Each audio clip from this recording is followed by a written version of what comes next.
G'day all, Mod from Mod Scale Models. Hey, what are we doing today? Today, we're going to have a follow-up from how to prime like a pro. And first up, hey, thank you. Let's put some, that's better, put some more lights on. Thank you guys for liking that video. Got lots of messages, support, and also, thanking me for tips and tricks and asking me for some more advice. So fantastic. I'm happy to pass on that knowledge because obviously, it's no good in my head if I can't share it, right? So what are we doing today? Well, we're gonna prime. Now that I've got my new photo video camera stand thingy-jiggery, I bolted onto the spray booth so so I can walk and chew gum at the same time now. So what we're going to do, I found this old 370Z, I think 370Z body. So we're going to prime that up. So I'm going to go through how I prime like a pro. That sounds a bit wanky, doesn't it? But anyway, so I'm going to show you how I do it and how we go about it and all the tips and tricks along the way, all that sort of stuff. So what are we going to prime? Well, we'll bugger that off. We're going to try lots of different things. We're going to try, first of all, rattle cans, right? They're a bit too... We're going to try rattle cans because a lot of people they don't have airbrushes or don't have the ability to spray their primers. So these things are fantastic. I always keep a couple on hand. This one's not even out of the plastic. So this is Primer Surfacer Fine. It's what I refer to, and you would have heard me say this before. It's what I refer to as a one-shot. So you'll prime it on, let it flash off, and then you'll put your base coat or your top coat straight over the top. Okay, so it's super fine. No good for as a filler.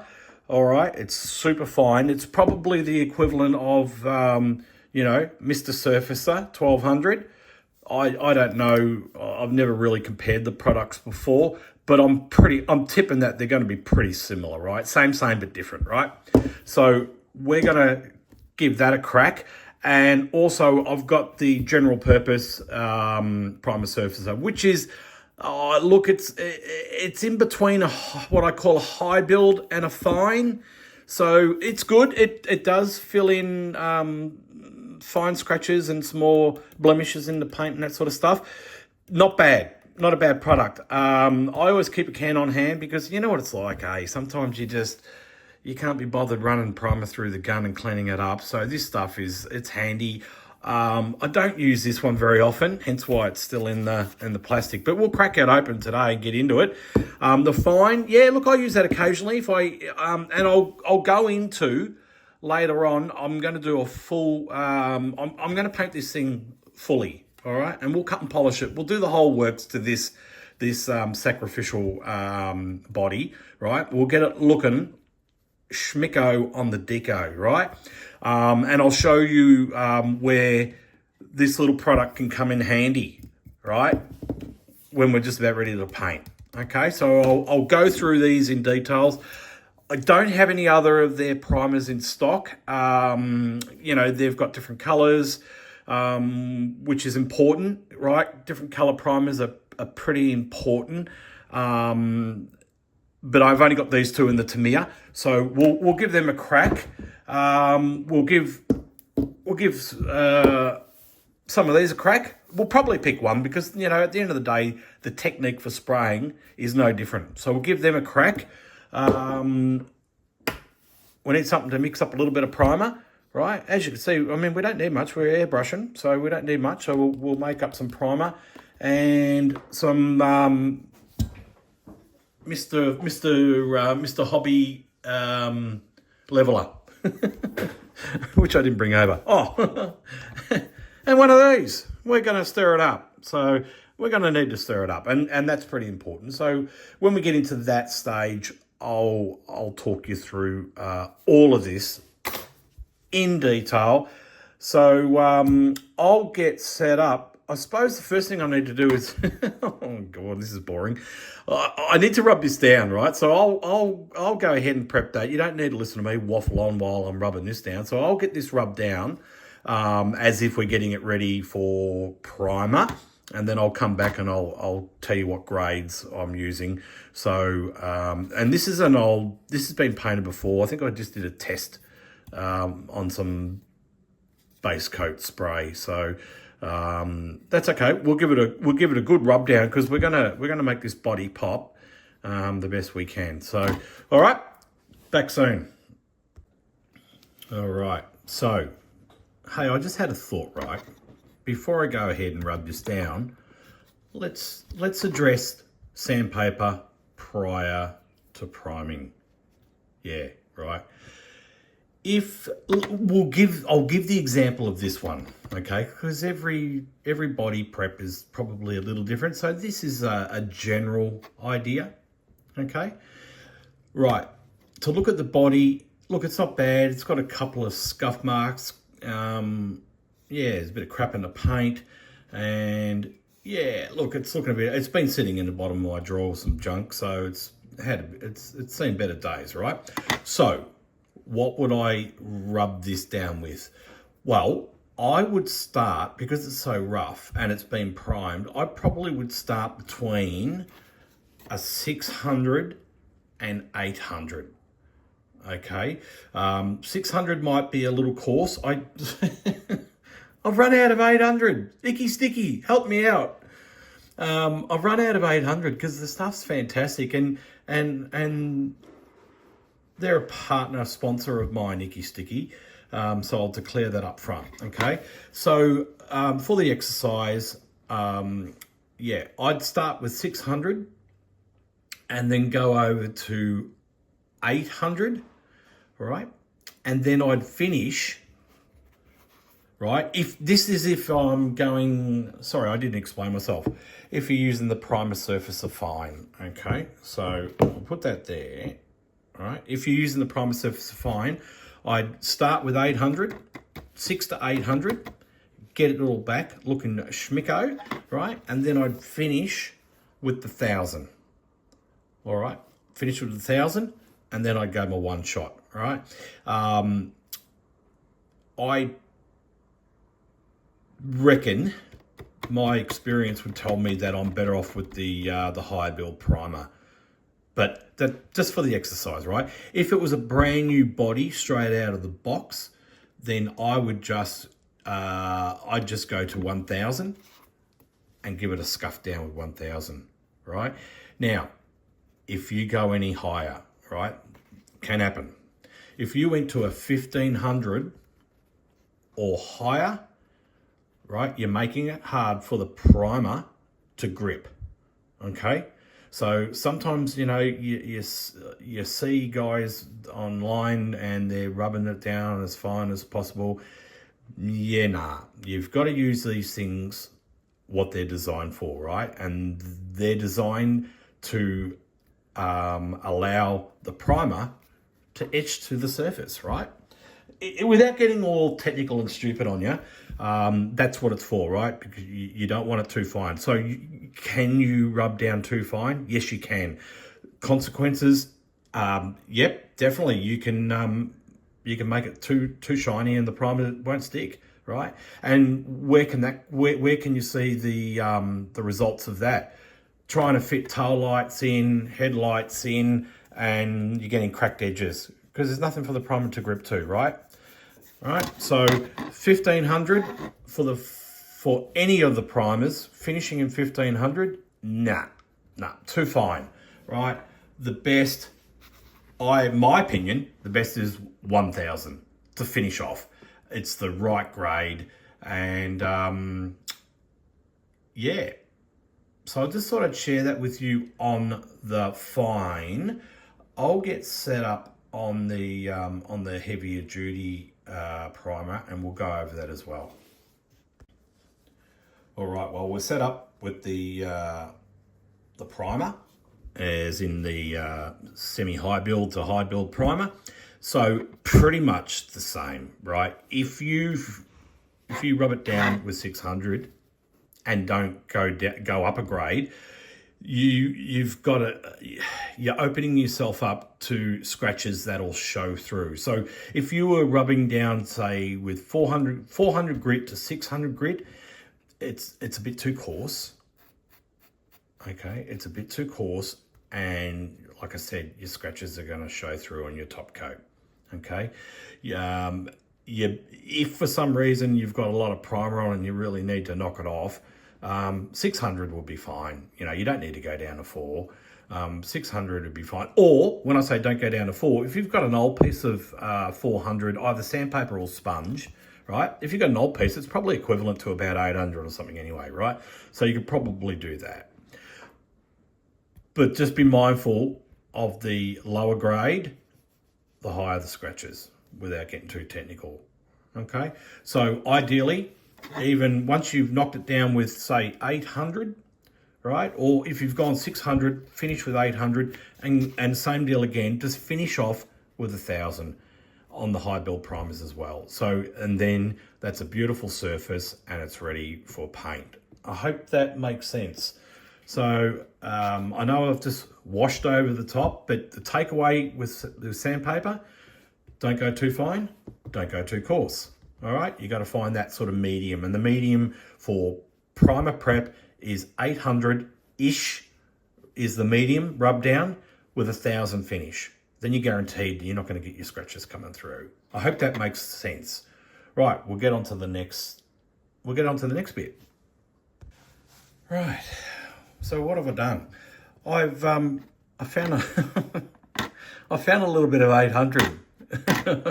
So I've scuffed it back, right, and I'll get it ready for 1,000. Hey, here's a little tip for you. If you haven't got any plastic safe degreaser or the isopropyl, I can never say that word properly, alcohol, right, to wipe down your body prior, right? Here's another little tip, right? Grab yourself a clean microfiber and dab it with a touch of water, clean water obviously, and just go over your body,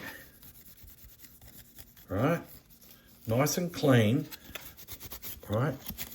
Another little tip, always clean inside, yeah? The amount of crap and dust and build-up that could be in there that could get into your primer, all into your top coat, right? So I'll give you lots of little tippy trickies along the way, right? So wipe it on, right? And get it nice and clean before you go to the next stage of rubbing down. And you're probably thinking, why wouldn't you just go straight into the next stage? Well, yeah, you could, but I'll tell you why, right? Because there's little bits that you might miss, like, for example, that bit there. Yeah, I missed that little bit.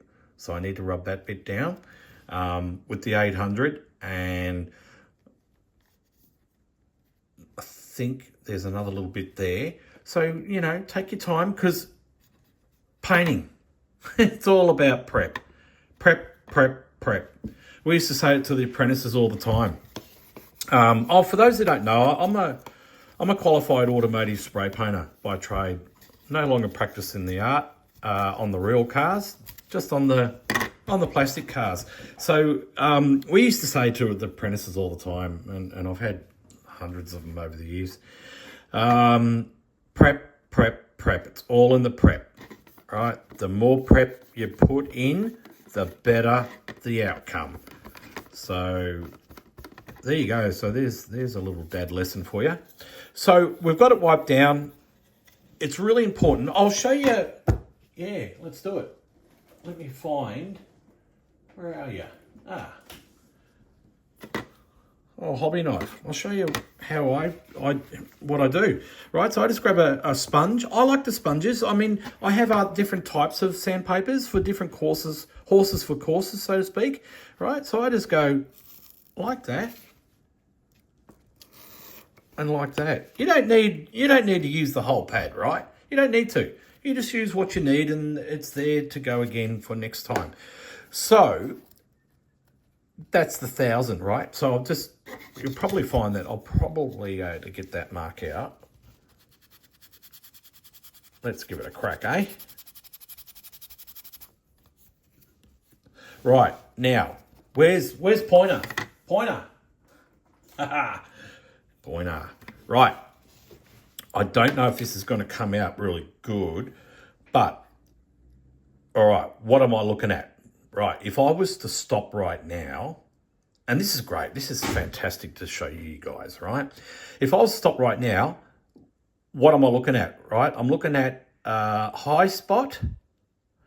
I'm looking at a high spot, and that ring is a low spot. Okay, now if we were to leave that and look very much at this stage, right, the high build primers would more than likely fill that. Okay, however, if it's too deep, they won't fill it, and you'll end up with this, what will look like, it'll look like a fisheye, right? Little crater. Okay, so if you were using the fine surfacer, right, only, there's a very good chance that that could show up, right? So what you've got to do is you've got to get it out, right? So being on the wheel arch area, it's okay to get away with using the pad without a block behind it, right? All right, so we've rubbed through, and that's okay. So we'll give that a bit of a wipe. All right, so if I get in the light now, right, gone. And what this technique is called, see the different layers? Okay, it's called feathering, right? So we're feathering it out. So this is so you obviously, if you had a brand new out of the box plastic, you wouldn't be going through all this technique, right? But because it's here, we've painted it, it's rough in a few spots. This is a good way just to show you if you need to do a repair or anything like that. So we'll repair this, and we'll put this in the high build primer. I'll mask this area off, and we'll just do this in the high build to give you a demo, right? So I'm pretty satisfied with that. What I might do, I might just, because I am a bit of a fussy bugger sometimes, and what have I done with it? Oh, fair dinkum. I'm having one of those days, and the day's only just started. So I'll cut.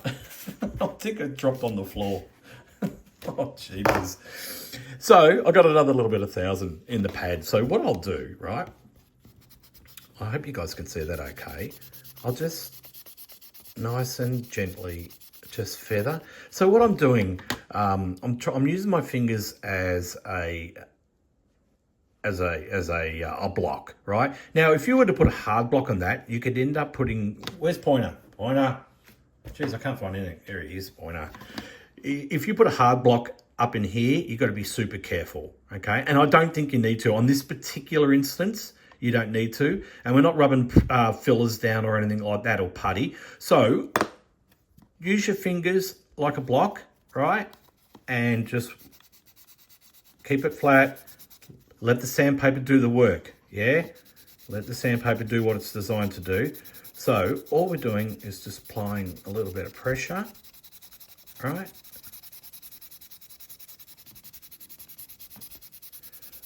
I had to do this the other day on the Lambo. I don't know if you guys have been following my Lamborghini, but we had a bad paint shop day, and I cracked it. I cracked the paint on the tailgate, so I had to go, and thank goodness it was on the black and not on the pearl yellow, or we would have had to paint the whole thing again. So, so this technique, don't worry, even us so-called pros, we have stuff ups as well. If anyone says they don't, they're full of crap, because it happens, right? It happens. We're painting, and there's always going to be a little something, right? So that to me is what I consider to be a relatively good feather out job. All right. It's so fine. I'm running my hand over it because, in the automotive world, sometimes you can feel it, but this is super fine, and I can't feel it. So that's pretty good. So we've got that bit done. Now, I was talking about making sure you get around the corners. make sure you're getting your wheel arch as well, right? This is where the pads are good, right? Just, right, it's all about adhesion. All right. I mean, these are models, right? They're not automotive parts where they're going to be put in the UV ringer through a car wash and, you know, pressure cleaners and, you know, daily grime being on the road. But the techniques are the same and you follow the same techniques. Well, I do anyway. And the results are, I mean, they talk for themselves, right? So you just make sure you just roll around the corner, right? You don't need to go silly. Just roll around the corner and pick up those things. Now, another little one. In there, make sure you pick up in there and see there that's a bit crappy in there. So I'll run the scribe around, right? Prior to priming, I'll just maybe run the scribe around and then just run over with some pads just to get it looking schmicko. And so I'll finish off rubbing this down so you don't have to listen to me waffle on any more than I need to. And then I'll come back to you when we're all prepped and we're ready to prime. All right, so we've got this all cleaned up. Oh, look at my hands. So we talked about prepping, right? Prep. You know, another thing too, clean. The cleaner you can have your model, the better results, right? So if you just follow these basic techniques, there's no reason why you can't get a nice paint job. And that's with rattle paint tins, everything. I'll show you, we're going to do a really good demo on this old girl here, and I'll show you how to spray rattle cans. I'll show you how to spray with an airbrush, and I suppose, you know, I'm not going to show you how to paint with a brush, but, you know, techniques, you can, right? You can. Back in the day, before spray guns, they used to paint automotive cars by hand. They used to paint coaches by hand, and they used to end up with some beautiful finishes. So it can be done, right? It can be done. So we've got that wiped down. Now, what do? Well, we need a stand, right? So I'll show you what I use. I'll just have to get up and go into the paint shop. You could use this, right? One of these, right, to hold your body in line. Sorry about the camera, right? I don't mind this one because you can get up in there, right? The other technique you can use is grab yourself an old bottle, right? And what you can do, and just for the exercise, we'll do this, right? You grab a little bit of CA glue. You don't need much, right? And just put a little bit on there. Just dab a little bit on there, right? And stick it up. Stick it up under there, and you need to wait. So I'll hold this down, and I'll come back to you. I'll come back to you when it's dry. Okay. Well, that dried. It was just a bit funny because the cap had a little raise, and obviously the turret had a little dish. So I had to sort of play around with it to make the two bond. So anyway, as you can see, look, okay, there's no new technique about that. Lots of modelers do it. But for those who didn't know, that's a little trick you can do, okay? If you don't want to spend, these aren't cheap. This is a Tamiya stand. And look, they're not cheap. Nothing that's got hobby in front of it is cheap, right? So you can get away with this, and then you just you can take it on and off, right? Get your painting going. You can hang on to it quite comfortably, and it does the job. And furthermore, it doesn't interfere with you working on the body.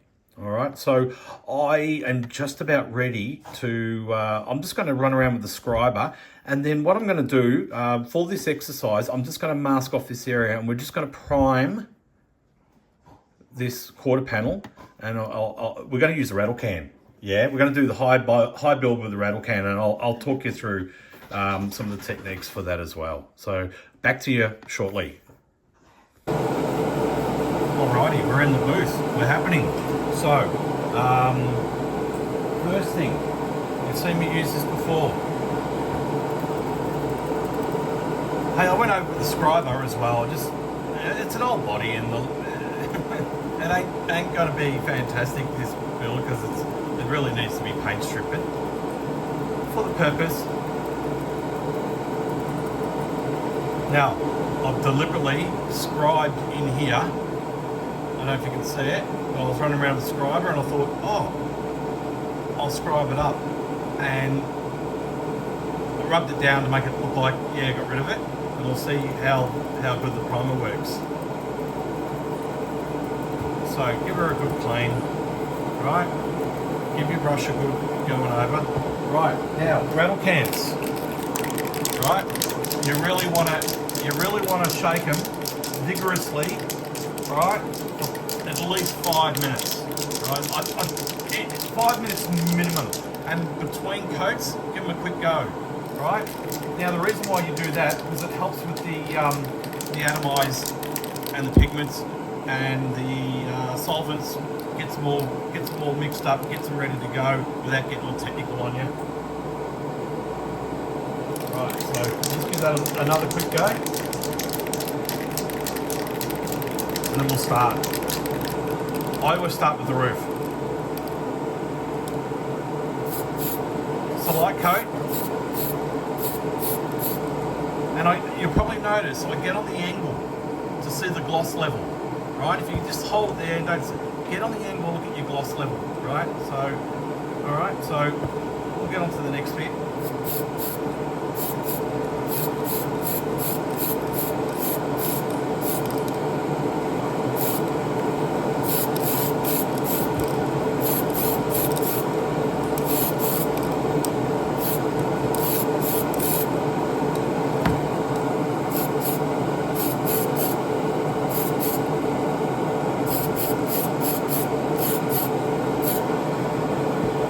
That is one coat, okay? One coat of their, what I call the high build primer. And as you can see, it's looking schmick already, right? Now that's only one coat. Now, dry times, right? This is critical. 10 minutes. I think I've said to you guys in other videos, grab your grab your iPhone or your iWatch, set the timer for 10 minutes. Go and have a cup of coffee, beer, whatever floats your boat, and then come back after 10 minutes. It's critical that we allow the solvents to come out. All right, absolutely critical. Now look at that. Look how that beautiful finish without flooding it on. All right. Remember what I've said in previous episodes on how to like a pro. This stuff's not designed to flood. Right. You just work with it. Right, one coat, and that's, I can tell already that's looking really good. I don't know if you've noticed, but my scratch, I've got two of them there, right? Look at them showing through, and I've deliberately done that. We're going to leave that, and I'll show you how to fix that later. All right, so I'll come back when it's ready for another coat. So, well, that was a long 10 minutes. More like half a day. Where are we at? Right, completely dried out. I had to go and run some errands. I had to go and pick up the new filters. I'll show you quickly. Yeah, got brand newies. I've spoken about them before in a how-to maintenance thing on Spray Booth, which is on my channel. So if you go and check that out, I talk a bit about the booths and maintenance and that sort of stuff. I've been doing a lot of painting lately, so it's really got to a stage where it's, you can only get so much out of it, then it starts to struggle. So anyway, I'm going to put a new one in as soon as I finish priming this bad boy up. So where we're at, I digressed. One coat's on, so I'll get the second coat on now, and we'll got a bit of dust on that. and we'll crack on, shall we? Let's get the second one on. Give it a dust down between coats. All right. And we'll fire up. We'll fire up the engines. Right, now, nothing too, obviously between coats, always give your can a bit of a shake, even if you're only waiting, even if you're 10 minutes between coats, just give it a quick shake, right? So I better put a glove on. Yeah, it's pretty important, eh? You should be wearing a mask. Whoop. PPE. And not do what I just did. Alright. We're ready to get down to business. A little bit more organised now. So, I hope you like these raw, uncut versions of me showing you how to prime. Alright, second coat on. Let's go. Start with the roof, back and forth. Alright, see the finish? Get it up on the angle. That's as wet as you need to be, no wetter.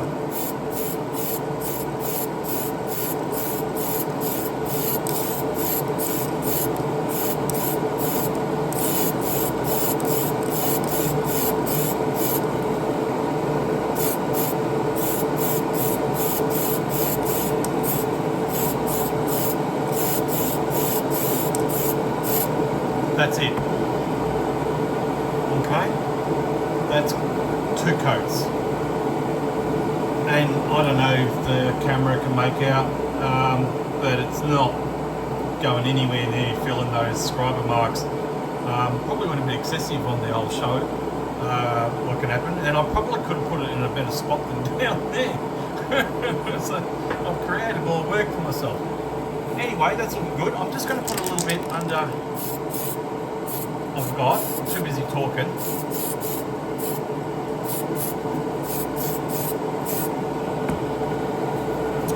Alright. So, that's the second coat on.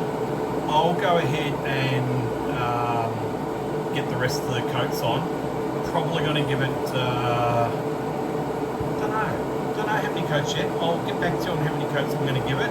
I'll let this one flash right off and then I'll have a closer look and see what's required.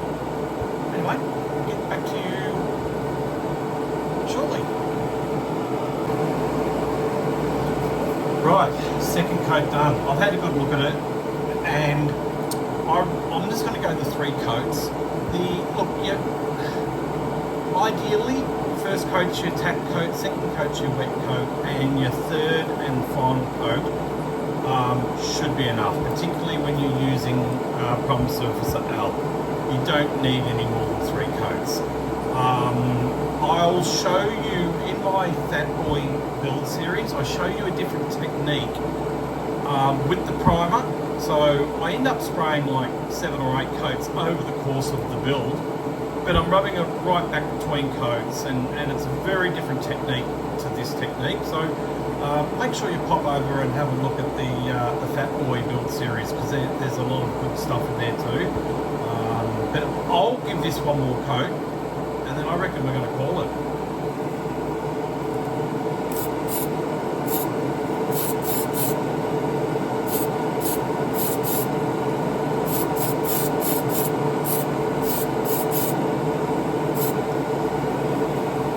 Back to the roof.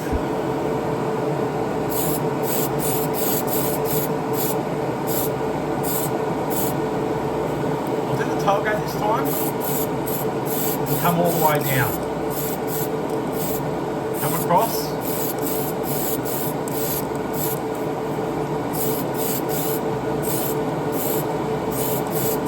And I'll come up across the bottom. And that's how you spray with a rattle can. Okay, you don't get as much control with it. There's a little dry spot. I don't know if you can see it, but a little dry spot in there. Oh no, it's flashing off. That's nice. I was just atomizing. There you go. So that's how you spray with a primer. That's how you spray primer from a rattle can. All right, and I've just touched it. It's all good.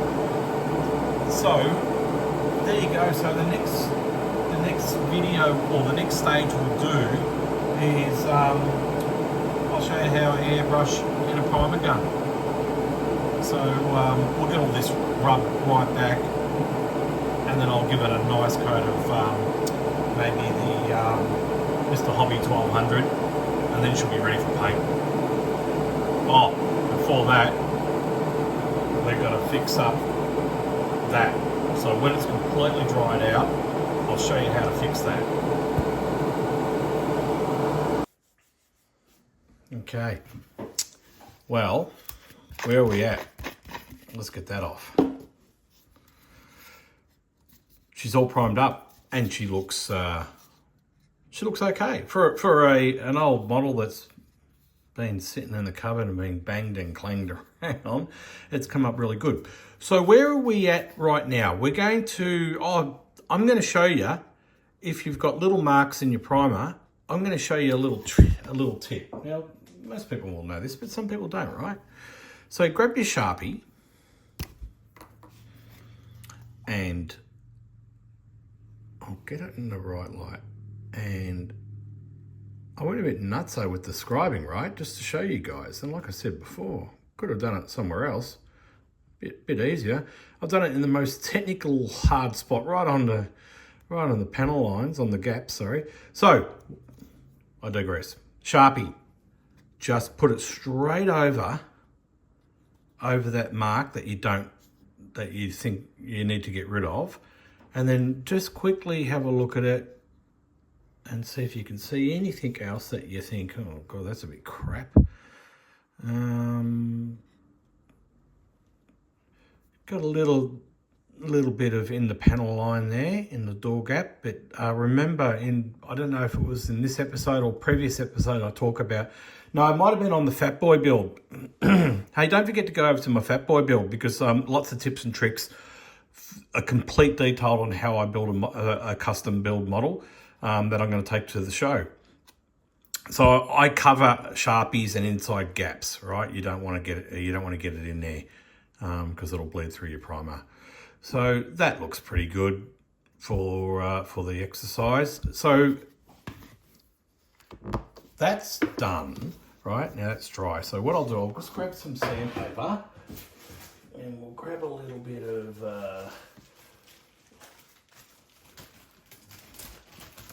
I'll just grab a little bit of 600.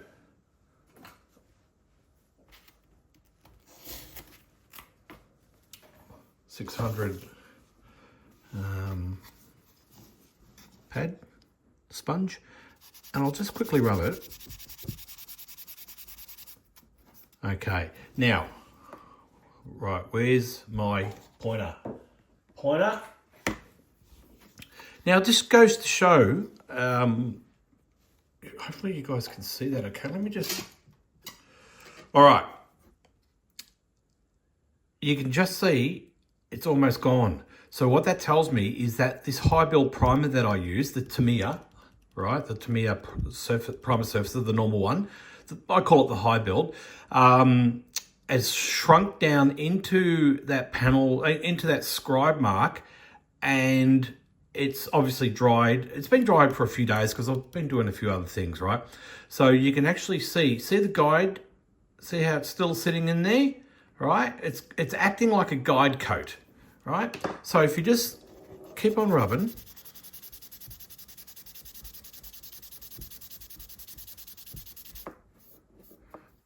don't worry if you come through, because remember, we're going to finish this with, we're going to make up some primer in the next episode. We're going to make up some Mr. Hobby primer, and we'll put it through, the airbrush. So what this does, by doing these little techniques, it allows you to remove the defect properly and not think that you got it, because a lot of the times the primer won't fill these little bits and you need to go in. So we'll just grab a little brush right? And this is where I use the other end, right? Just get in there and clean out your panel lines, your door gaps. We shouldn't call them panel lines. And look at that. So that was 600, right? Now what I will do, I will rub the whole body down in 800 and then 1000 as we've gone over. And then we can put the one-shot primer straight over that. I'm pretty comfortable that the one-shot primer will be fine over that once we've gone down through the grades, because like I said, this is 600, then we need to rub it down with a bit of 800, and then we need to go over it with 1000, and then it's perfect. So that is the end of this episode of Priming Like a Pro.